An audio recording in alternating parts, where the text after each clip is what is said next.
Hey everyone, how we doing today? This is James Sweeney, aka SplitSuit, and welcome back to another video. And as part of the Ask SplitSuit a Question series, a couple people did ask hand history questions, and this one actually came privately via Facebook. And Hakon says, "Hey James, thanks for commenting on the last hand I sent in. I recently got into another hand which is very interesting. It's played at 25 no limit zoom on PokerStars, so I have no information on my opponents. My main question being, did I get the most value out of this hand?" Okay, in this hand we're in the big blind with 9-7 suited, there's a raise, there's a call, and here decides to call as well. And Hakon says, "I do like defending my blind with these hands, and for such a good price, I feel it's an easy call." So I don't hate the call here. I would also consider squeezing. I mean, this is a steel pot where the cutoff is likely raising much wider than normal. The button is likely calling with a range of hands that are probably going to not always love life when you squeeze. And if he folds, fine. If he calls, fine. I highly doubt we're going to get 4-bet here a tremendous amount of the time at this limit. So because of that, I would at least consider the squeeze, but calling is not going to be that bad at all. And we end up flopping trips, which is always nice. So Hero decides to check here, and I feel a lot of players would check. I think this is a pretty typical action for a lot of people. However, going back, I would much rather, or at least heavily consider going for a donk bet here and just donking for like 1.25, give or take.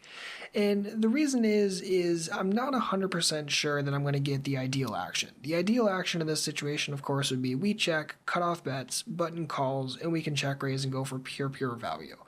And I'm just not 100% sure that that's going to happen, simply because it is a multi-way pot, and because of that I assume that the pre-flop raiser is not going to be continuation betting 100% of that range, and especially on this texture, I just think he's going to cut out like a lot of the bottom crap. I don't think he's going to continuation bet with like ace-3 offsuit or any of that kind of stuff. I think it's mostly going to be, you know, decent pairs, decent draws, those kind of things. The thing is that whether you check or whether you bet, I think he's going to continue with those hands just the same.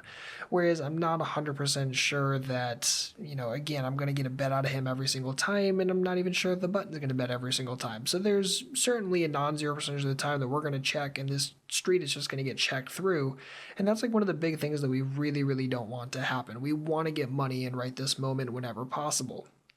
So because of that, I really like a donk bet. I think a lot of players just completely overlook donk betting.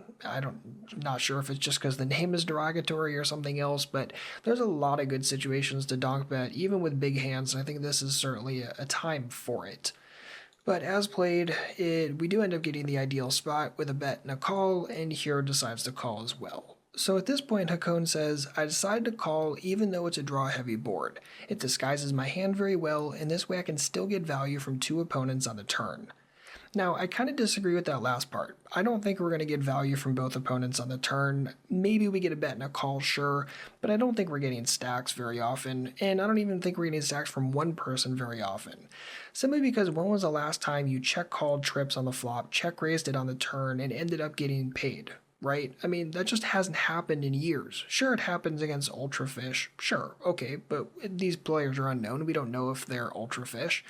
It's just one of those where players are better hand readers nowadays, or at least they're less likely to take top pair too far. They're less likely to take draws at incorrect odds, and because of that, what's going to happen, right? We're going to check raise the turn, and do we really ever get paid off by anything? Or do we only pin ourselves against 9x that beats us, because that's going to be 9-8 or better?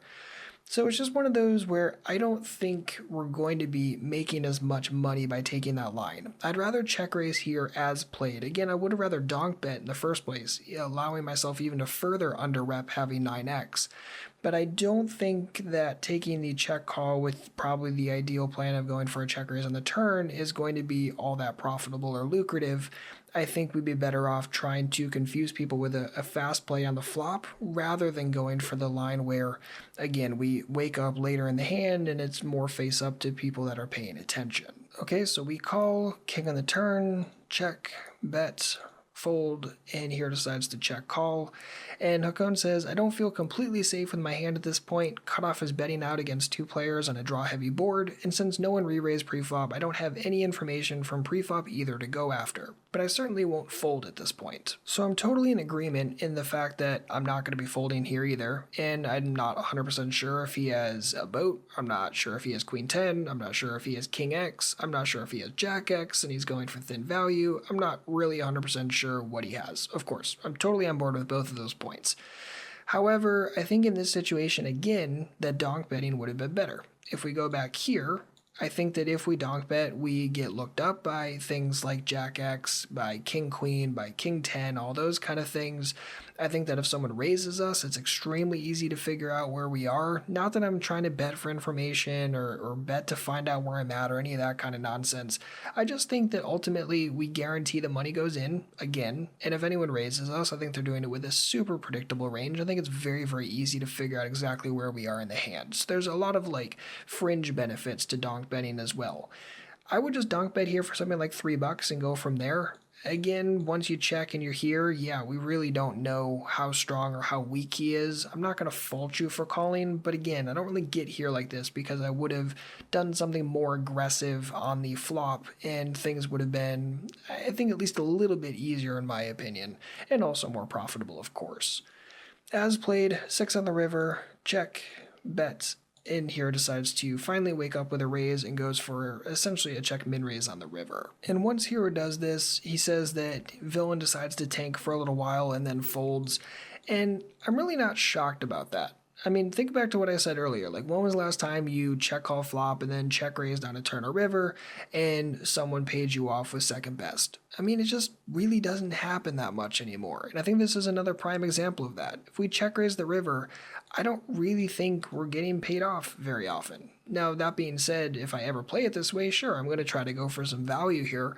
But again, I think we could have taken a better line on the turn, and I definitely think we could have taken a better line on the flop, and that would have allowed us to do more fun and creative things rather than taking this line. And I think the only thing we're going to be happy to get looked up by is like King Jack, right? I just think just everything else is going to crush us when it continues.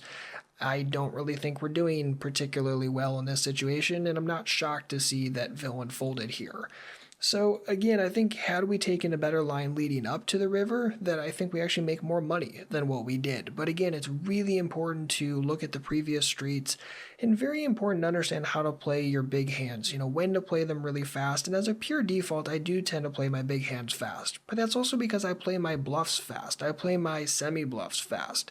I play a lot of hands really fast and aggressively, so that way my opponents aren't able to figure out, oh, well, if he's playing faster, he must have trips. No, I could have a lot of other things as well. And it's important that if you find people are playing really predictably to you or just aren't paying off this kind of line, that you don't just continue taking it. Because again, it used to work really well in the old days, and it doesn't work as well nowadays, which is really important to consider before taking that exact line. So Hakon, thanks for the great hand, and if you or anyone else has a poker-related hand or question, feel free to leave it on our Google Plus page. I'll leave a link for that in the description box. And also please make sure to like and subscribe if you're enjoying this type of video. If you have any questions, please don't hesitate to let me know. Otherwise, good luck out there, and happy grinding.